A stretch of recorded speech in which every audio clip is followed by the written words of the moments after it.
We still don't have answers about what happens after death. Many of us have theories, including the idea that continues after death in the form of reincarnation. Well, the Pollock sisters might be the proof that we have been looking for.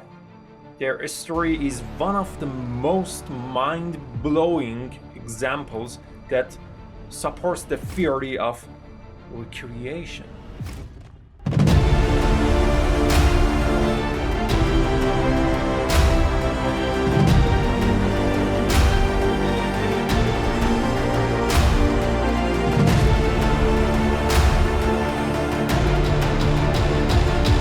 This story started with another family on a Sunday morning in 1957, a day usually reserved for church.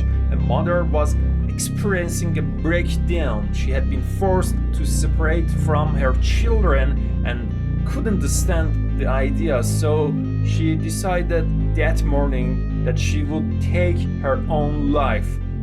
She took little quantities of aspirin and phenobarbital and got into her car with the intention of colliding somewhere at full speed and dying from the impact. What this mother didn't account for is that very same morning, two little girls were walking to church with their 9-year-old friend named Anthony. As they walked minding their own business, a car veered off the road and drove right into the girls, trapping them between the car and a wall. The impact was said to have tossed them into the air like cricket balls. All three children died from the collision. The two girls were known as Joanna, 11 years old, and Jacqueline, 6 years old. Unfortunately, the mother attempting to take her own life that day survived, and the children didn't. She was arrested and transferred to a psychiatric facility. The children's families were left devastated. Joanna and Jacqueline were the only girls to their parents. Time went by, and although John and Florence Pollock, the parents of Joanna and Jacqueline, continued to grieve, they got pregnant again and had a new life to look forward to. In 1958, Florence gave birth to two more girls, an unexpected set of identical twins. They named the girls Jillian and Jennifer. The birth itself was strange. The family had no history of twins, and even Florence's doctor had only heard one heartbeat when he ran his tests. But that wasn't all. The new set of twins had remarkable similarities to their sisters who had passed. Joanna was born in 1946 and her sister Jacqueline in 1951. But the fact that they had an age difference didn't impact the never-ending coincidences. For instance, Jennifer had two birthmarks. One of them was a round dark mark on the left side of her waist that was identical to a birthmark Jacqueline had had. The other birthmark was in an even stranger position. It was on her forehead above her right eye.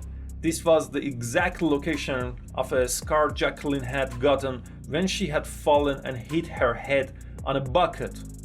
This still wasn't it. The parents remembered Joanna once saying before she died that she will never be a lady. Once she died, they believed that this was a premonition that she will never grow up. Some sources say that when the twins were 3 years old, one of them asked if they could have their old toys back, and their mom retrieved her deceased children's toys from the attic. She couldn't believe her eyes when the girls didn't fight over them. Jillian claimed Joanna's toys as her own, and Jennifer claimed Jacqueline's. The girls seemed to each impersonate the personality of their dead sisters. Joanna, as the older sister, had a motherly instinct and seemed to take care of her little sister. Jillian was the same and showed more maturity over her twin sister. Jennifer also listened to Gillian like she was older. Gillian even had the same interests as Jacqueline, often playing with costumes and acting in plays of her imagination. So, could these physical and personality similarities be just coincidences, or are they proof of reincarnation? The girl's dad, John, was certain it was reincarnation. He believed that his daughter's murder was a punishment from God because he had questioned and provoked him when he asked and prayed for proof of reincarnation over and over again.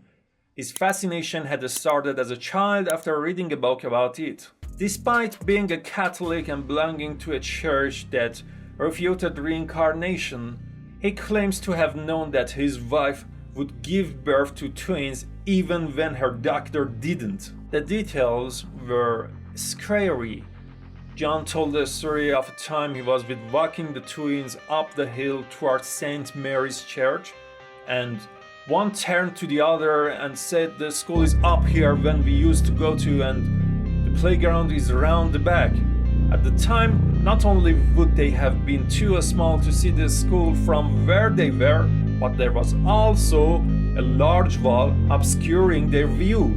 The coincidences kept piling up. The twins could even identify friends and neighbors and had a preference over the same food and clothing their sisters once did. It's like the trauma from the sisters' brutal death accident continues to live on. Even Florence, who at first refused to believe in reincarnation as it went against her Catholic faith, remembers one time finding Jennifer lying on the floor, her head being cradled in Gillian's lap.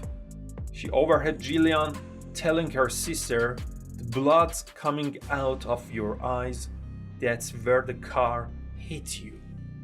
The twins were also very afraid of cars. They didn't like crossing the streets and always clung to each other when they heard the car engine. The parents remember a particular day when the sisters heard the car engine in alleyway and screamed, the car, it's coming for us."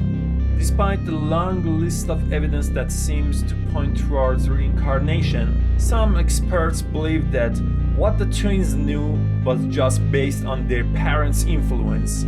In their time of grief, they likely planted memories and convinced themselves that what their daughters knew must mean they were still connected to the ones who had passed. Jan Stevenson, a professor of psychiatry who included the Pollock girls in his book entitled Children Who Remember Previous Lives, told the question of reincarnation reminds us of the idea that the parents may have planted memories in Gillian and Jennifer, either consciously or unconsciously. It is possible that they mentioned their late daughters in passing. For example, that was Jacqueline's favorite toy, or we used to take Jacqueline and Gianna to this park. Kids are far more perceptive than they got credit for. However, this still doesn't solve the mysteries of their physical scars and preferences. Gillian and Jennifer's past life memories stopped after the age of 7. As adults, they are still kind of skeptical about the whole concept of reincarnation, but have accepted that they may have embodied their dead sisters' souls. They had moved on with their lives until in 1981. Gillian had visions in which she saw herself playing in a sand pit in Wickham, where the family had lived before she was born. She had never been in person. We still don't have answers about what happens after death. Many of us have theories, including the idea that life continues after death in the form of reincarnation. This is the belief that the soul is reborn into a new body once the old one expires. The only problem is that our human nature makes us crave proof. To believe in something, we tend to want to not only understand it, but see it for ourselves. Well, the Pollock sisters might be the proof we have been looking for. Their story is one of the most mind-blowing examples that support the theory of recreation or reincarnation. Their story first appeared in the papers in 1950s, but continues to raise questions today.